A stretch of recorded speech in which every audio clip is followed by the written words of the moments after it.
Dear students, today we will continue the Mughal Empire of class 7. Student, as we study the topic of who were the Mughals, Mughal military campaign and Mughal traditions of succession. Now, our today's topic is Mughal relations with other rulers. We are going to see relationship of Mughal rulers with their contemporary rulers. As we had already studied how aggressive the Mughal rulers were is expanding their territory. They were always running their military campaign against local rulers.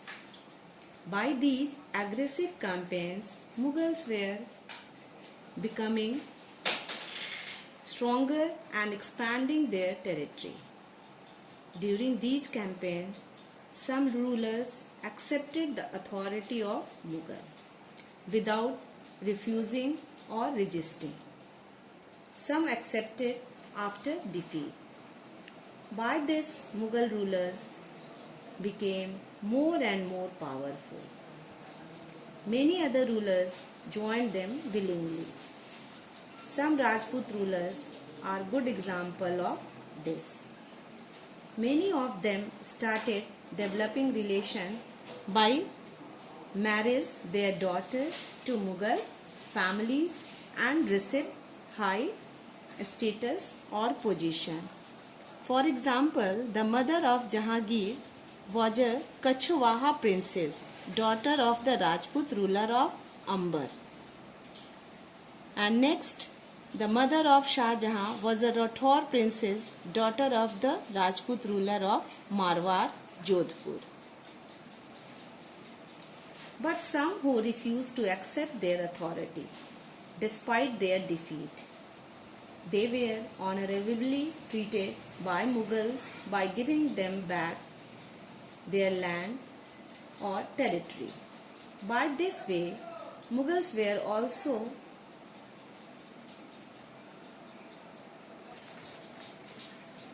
influenced their opponents.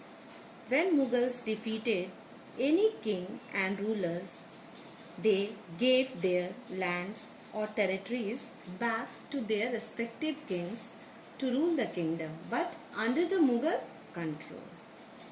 Mughals maintained balance between defeating but not insulting, helped the Mughals emperor. But it was difficult to keep this balance all the time. Aurangzeb insulted Shivaji when he came to accept Mughal authority. Aurangzeb insulted Shivaji when he came to accept the Mughal authority.